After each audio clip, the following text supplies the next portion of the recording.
Aemond Targaryen was the unexpected breakout star of House of the Dragon Season 1, and it was a foregone conclusion that his role was going to increase in Season 2, both because of his more important position within the story, and because the audience wanted to see more of him.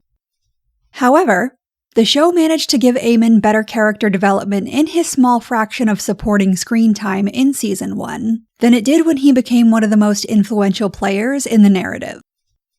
To be fair, very few characters in House of the Dragon got better character development in Season 2 than they did in Season 1. But Aemond's downward slide was especially frustrating because the writers managed to initially give him so much depth and dimension, despite the fact that his character is pretty thin in Fire and Blood. In the book, he feels like little more than Daemon's mirror on the opposing team. What House of the Dragon managed to do with him was so impressive because his character still matched what we knew from Fire and Blood, but his actions and traits were anchored in events and developments that made his characterization more dimensional. We got to see him as a kind kid who became jaded by his father's brutal disregard in favor of Rhaenyra and her children, so seeing the Blacks as his enemies already made sense. His transformation into one of the most badass fighters in Westeros was more emotionally resonant, because we saw him as a defenseless child who was not protected by his dad, the most powerful man in the country, even a little. The text of his character, the things that he's saying and the actions that he's taking, is all right there on the surface.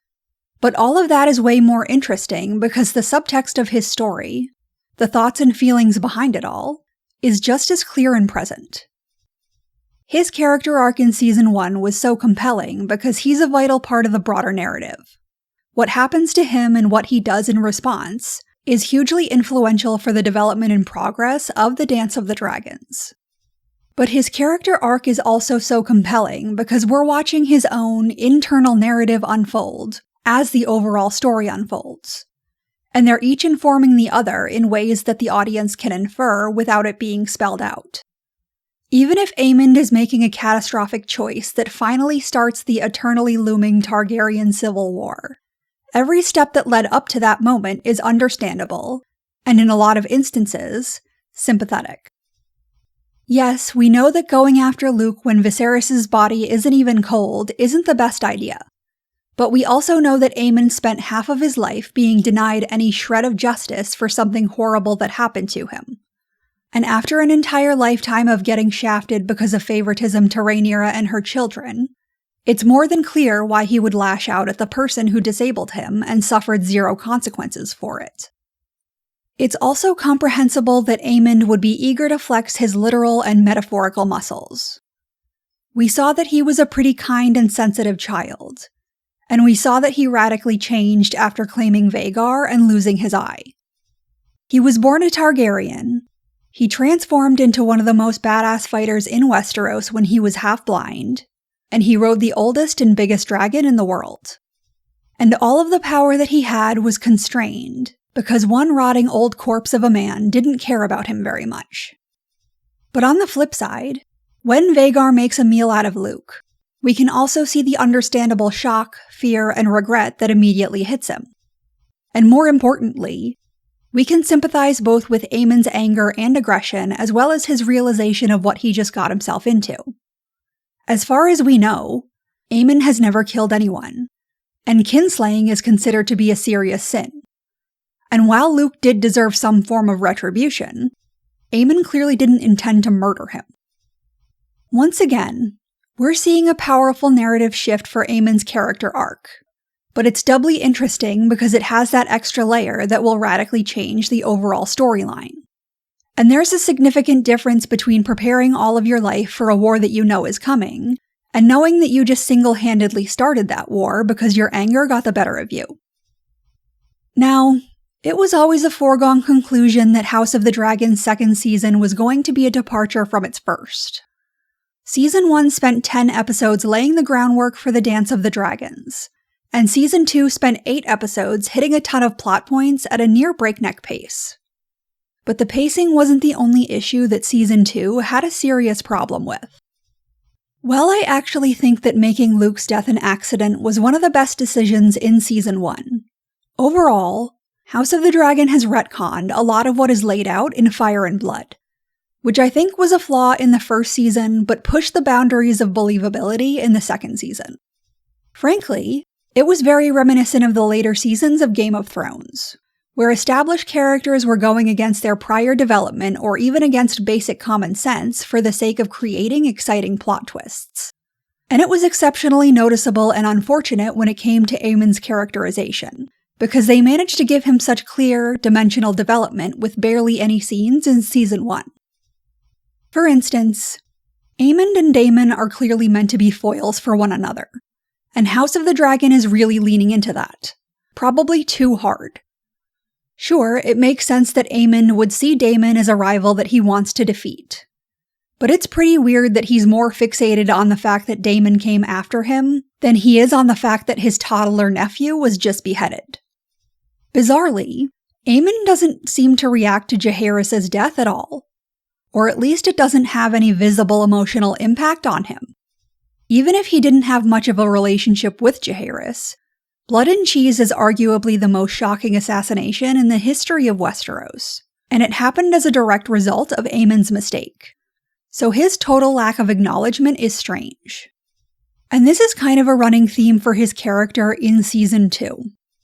At his best, he's an absolute emotionless dick to everyone, and at worst, he's nonsensically homicidal. As far as we know, he sort of killed someone for the first time like a week ago, and even though Luke wasn't his favorite person, he literally states his regret for the mistake. So how exactly does that square with Aemond paying no mind to Jaehaerys, easily killing Rhaenys and Meleys, burning a whole ass town, and trying to kill his brother? Once again, all in a matter of weeks. Clearly, the confrontation between Aemond and Aegon at the brothel was meant to explain why Aemond decided that attempting to assassinate his brother, the king, and kill Sunfire in front of an entire army was a good idea. Sure, Aegon has been a bully for his entire life. And sure, dragon power has never been more important than it is now. And sure, Aegon literally offered to leave and give Aemond the throne a few days ago. But now is the perfect time to disable the older brother he has been trained to protect since they were kids, and seize the throne he would have gotten anyway if Aegon had died in the war, or that Aegon would have straight up given him if he had taken it. It's a completely bizarre character shift, not only because it goes against the characterization in Season 1, but because it doesn't even adhere to the internal logic of Aemond's Season 2 characterization. And this is probably the best example of it, but it's consistently inconsistent in nearly every decision that he makes. He didn't like Aegon in Season 1, but he definitely had his back at least. At first he seemed like a bit of a mama's boy, but now he's an absolute ass to Alicent. He used to have quite a bit of respect for Sir Criston, and now he disregards Cole's experience to do whatever he wants. He doesn't hesitate to kill Sunfire and maim Aegon, who wanted to go into battle, but then tries to force an unwilling Helaena to fight with him on Dreamfire. All of this might be frustrating if it was just left at shoddy writing, but I think that the show's weird spoiler reveal at the end of the season really added insult to injury. And even though House of the Dragon already directly stated one of the biggest twists coming in the future of the story, I still think it warrants a spoiler warning because it was just so unnecessary. But when Aemond tries to convince Helaena to fight alongside him, she literally tells him that it will make no difference, and he's going to disappear at God's eye and never be seen again. Why in the world they ever decided to insert this into the story at this point, I have no idea. As a book reader, I think that this particular scene that they're talking about was what I was the most excited to see in the entire TV series. So dropping in a directly stated spoiler saying that this is going to happen is one of the weirdest decisions so far. However, if they were just going to spoil this anyway, I have no idea why they waited until this particular moment to do it. Few things could rationally explain Aemond's crash out given that he has spent nearly all of his youth preparing for a civil war with Rhaenyra, only to immediately make a ton of illogical, unexplained, terrible choices that hamstring his side as soon as that war actually arrives. But few rational explanations doesn't mean no rational explanations. And Aemond's behavior would actually make a lot more sense if his psychic sister told him that he's inevitably hurtling towards his own doom at the beginning of the season instead of the end of it. It's a terrible spoiler regardless, but at the very least it could have served a narrative purpose if it were stuck somewhere else in the narrative. Unfortunately, it's not beyond belief that House of the Dragon just lucked into creating a strong characterization for Aemond in Season 1. Or that they got lucky with actors who knew how to embrace the subtext of the character that could exist beyond the pages of the script. But regardless of the reason, it seems like the series misunderstood what made Aemond so appealing in Season 1, and then transformed him into what they thought people wanted to see more of in Season 2. Sure, the fact that he rode the biggest dragon in the world, and the fact that he was a very badass fighter, and the fact that he could actually rival the threat that Daemon posed, those were all characteristics that made his character more appealing. But viewers didn't just want to see another Daemon, and the writers seemed to think that they did. He was appealing at least partly because he wasn't just an avatar who had been inserted into the story in order to get the plot where it needed to go. The role that he played made sense, and the things that he did served to enhance his characterization, as well as driving the narrative forward. And now he feels like a failure of a character because he's doing the exact opposite. His choices don't have any emotional or logical consistency, internally or externally. It feels like whatever he's doing is completely driven by what the plot needs in order to advance. But he's acting more like a piece on a chessboard than a character who is theoretically meant to have his own feelings, motivations, and point of view.